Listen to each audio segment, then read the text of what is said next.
Hey y'all, my name is Phoenix, and in this video we have another unboxing from Puzzlcrate. This is the May 2025 box, so let's go ahead and open it up and see what we got.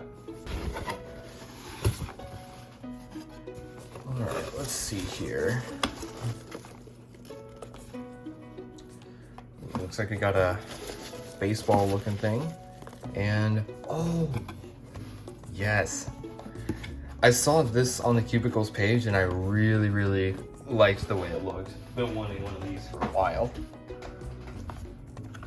Alright, so two new things today. Here we have the Baseball 2x2. Baseball season is back. Turn on a game of your favorite team and grab your new baseball cube. It's the perfect puzzle to fidget with during a stressful game moment. It turns very well and is a great puzzle to put on your desk or bring to school or work to show others. The baseball cube is solved like a normal 2x2, but you solve based on the pattern rather than by color. Enjoy! And then we have the Void Cube. The Void Cube has been around for a while, but this new and refreshed version was recently released by QiYi, and it's amazing. It's a fully functional 3x3, but without centerpieces or a typical core. Previous versions of the Void Cube were tough to turn and very catchy. This new version turns extremely well and even has magnets to keep the puzzle aligned. Solving a puzzle without centerpieces adds some unique challenges. Scramble it up and test your skills. So, I was actually really happy to get my hands on the Void Cube, but I'm actually going to wait to open this one.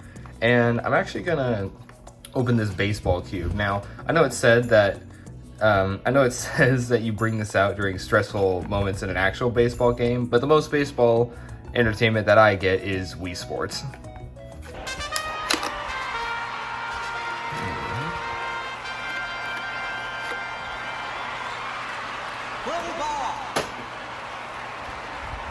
Well, that hurt my finger trying to open. So yeah, it looks like it's going to be pretty interesting to solve, and I think the only good way to go about it is just to try and get the stitchings right, but okay, that actually kind of looks pretty funny. What I want to know, though, is, does it actually matter? Oh, it actually does matter, it looks like. So it looks like I actually do have to somewhat get the stitchings correct, because some of these are facing down and some of them are facing up. So I'm not sure how best to go about this. I think this is actually going to be the harder of these two puzzles, just because actually getting the pattern right is going to be tricky. But I think if I just build it up one piece at a time, then it shouldn't be too difficult. It's just going to take me a minute or two.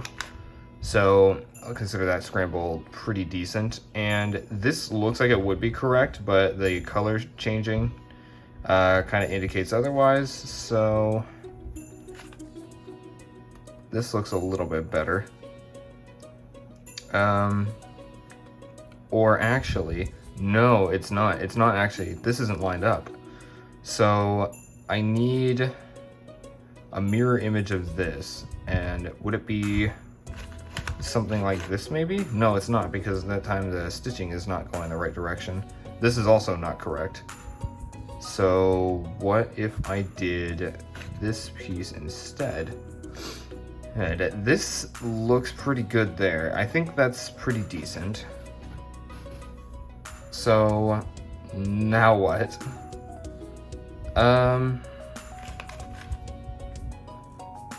That looks pretty good. I might need to get a closer look. It's probably a little hard to see on camera, but you can definitely tell that there's a little slight variation to the color. Lighting in this room is not great, but you might be able to see that. So I would put this one in, but the stitching is facing the wrong way, so this one, I think, goes in there instead. And this one looks like it actually functions pretty well.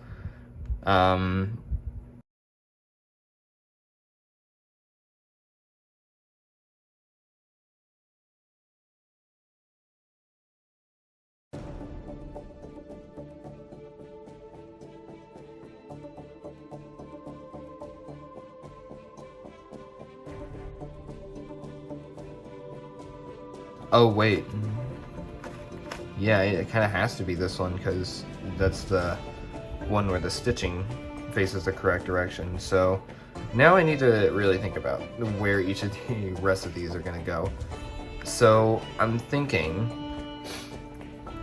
This one looks to be somewhat correct because the stitching is facing the right way and it lines up, which means I need this one to go here, so I'm gonna Nicholas. That was not correct. Oh wait, no, I need to rotate it, right. Let's see, it needs to rotate counterclockwise, so I think that's this.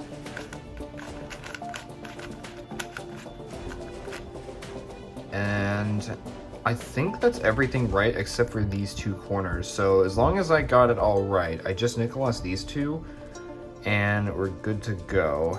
But actually, I might need to switch these two. Let's see here. Because if I yeah, I need to switch these two.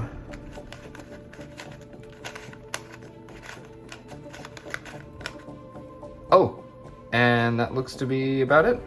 There we go. That is the baseball cube solved. That was definitely pretty tricky just to try and get all the pieces in the correct position. And I'm not even sure if I got it entirely right, but yeah, that is the baseball cube. I'll be sure to double check this. In fact, it looks like these two might need to switch. Because I didn't notice this, but this little gray line also matters when it comes to... Yeah, this little gray line actually also matters when it comes to solving this. So it's not entirely lined up. I'm not sure if it came like that. I'll have to look at the footage, but I'll have to either fix this up another time or it is solved. It looks mostly solved, but I'm not entirely sure. So before I take a look at this void cube, I just wanted to go ahead and show you the Rubik's void cube that I had. This is actually something I've had all the way since 2018, so I've had this for an extremely long time, but as you can see, it is quite stiff, quite crunchy, it doesn't turn very well, and it catches really easily. There's absolutely no corner cutting, so the layers are not properly aligned, this thing is not turning.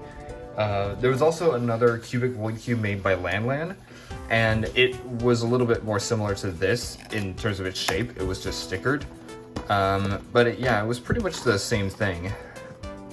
So, taking a look at this I think looks really nice for a void cube. So as you can see, it also does not have any core.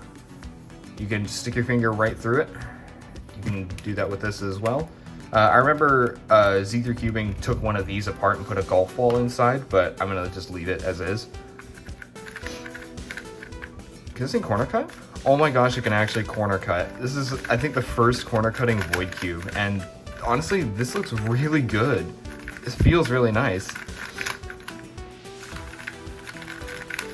Oh yeah, this is, I like this. I like this a lot, actually.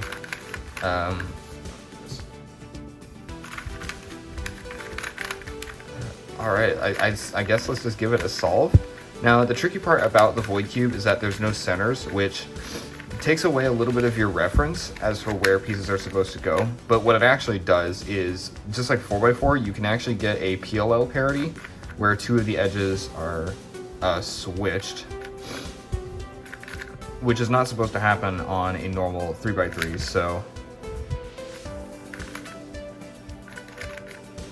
let's just see. So there's our third edge pair. It feels so much nicer to do this one compared to the others, and got an easy OLL, and then what did we get? Okay, we got an F perm.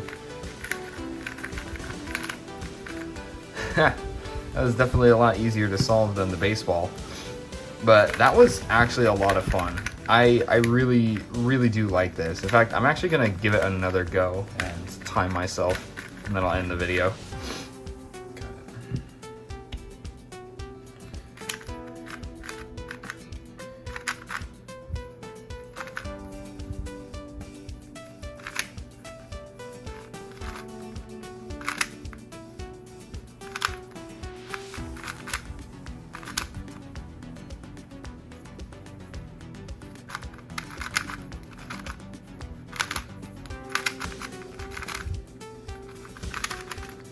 Yeah, admittedly a bit slow, but an R perm.